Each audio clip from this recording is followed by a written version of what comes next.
What are the basics of financial literacy? It's something that I think people should have been learning since they were 3, 4, and 5 years old, and the parents need to teach it, never the school system. So let's just put that narrative aside, because a lot of you say, well, schools should teach it. No, they shouldn't.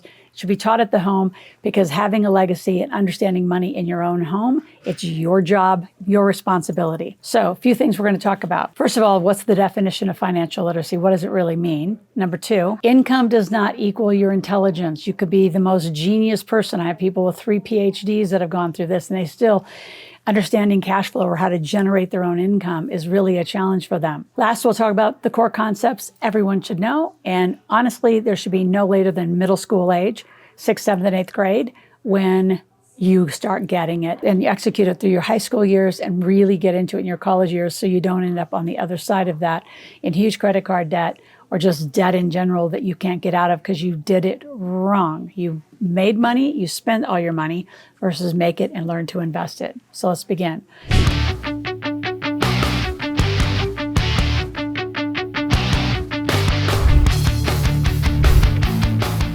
So from the Millionaire Maker book, we actually are very clear about how to control your money, how to direct your money, and how to compound your money, and how to make it and invest it in this pattern of a millionaire. We don't do the make, spend, and eventually later you start saving your way to success. A few core concepts is your literacy and your ability to understand the behavior of money, which is what I do for you as the advocate between you and all the experts that I'm going to put around you.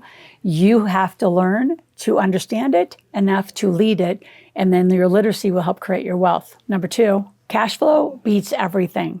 Beats accumulation, beats just cash. People say cash is king. That's why I say cash flow is queen, because you need cash flow from the day you walk on the planet to the day you walk off the planet. You got to pay for your fuel, your phone bill, your food, the things that every month are going to turn over that you're going to need. You're going to need cash flow and to understand it. Last, ownership will change your outcomes. If you live like a renter and you live, below your means, you have no ability to have what I call the abundance of financial literacy and what it truly could do for you.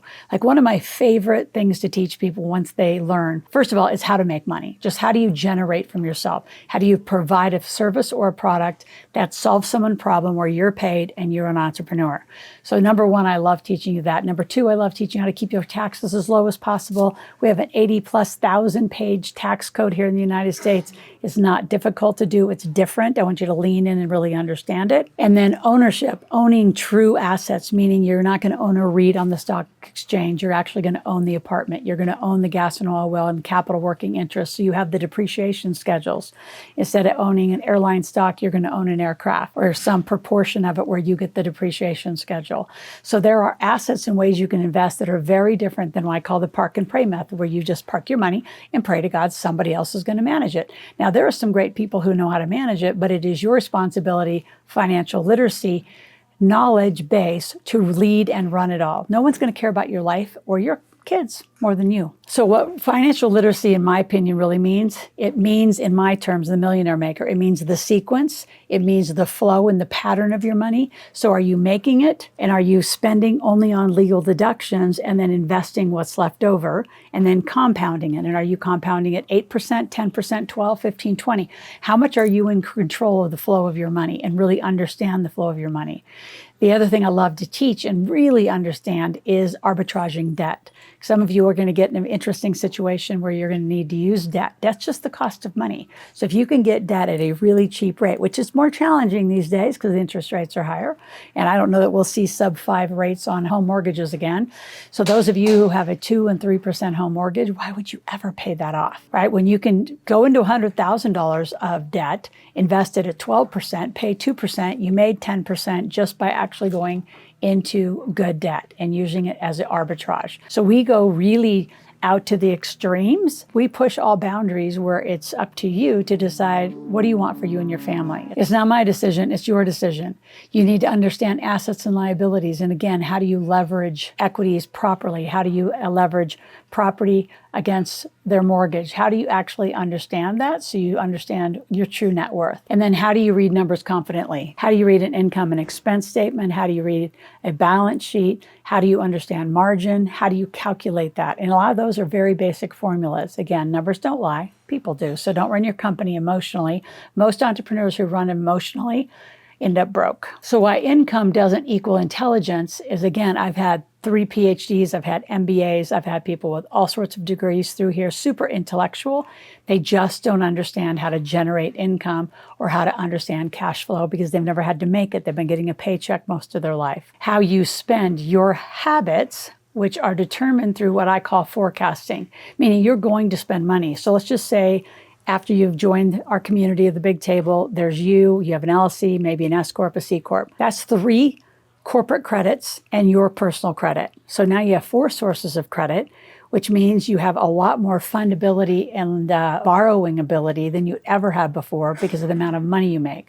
And putting it through the financial system, what they're looking for is the amount of money you make, the amount of money that you're spending, and are you using legal deductions or are you paying for things that could be deductions out of your personal bank account, which is commingling. If you're one of those people who've been listening to Susie Orman, Dave Ramsey, or what I call the traditionalists, the old school folks who say you always live below your means and save your way to success, that's great, but it's not going to make you a millionaire. That's not our narrative. That's not the conversation we have. I want you to grow your means. You all have amazing gifts, amazing talents, and you could do more to serve other people. Being a great entrepreneur and making money is solving a lot of problems for a lot of people. So solve more problems and you'll make way more money. Now, before we continue on and finish up, I want you to subscribe to this channel. I want you to click that notification button. Be here 5 days a week. We are here and recording at least 20 new videos for you fresh every month. If there's not a topic in our playlist that you want, then put it in the comments. We'd love to help you. If you want to please really understand financial literacy, binge my channel. So by binging my channel for 25 hours, you got to go through the link in the show notes. We're going to give you a credit of $750 towards new tuition. And any of you that want to join, I want you to really understand our language, our conversation, our sequencing, and how what we do for that integrated plan and integrated team is so vital to your financial success.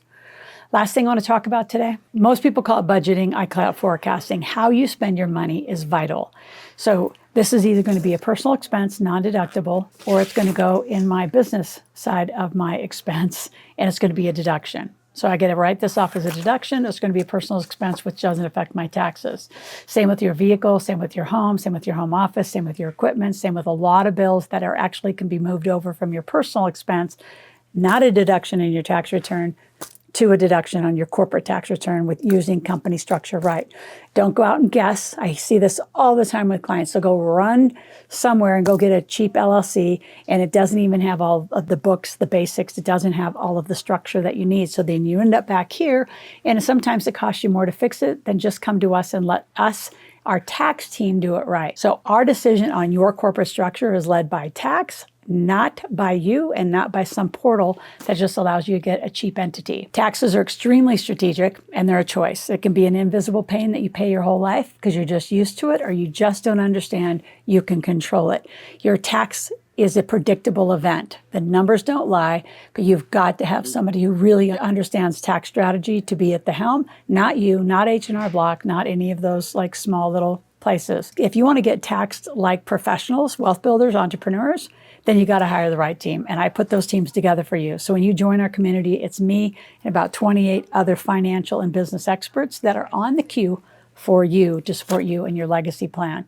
If you have any questions, go to askloral.com, ASKLORAL, ask a question, make a request. We'll be back tomorrow.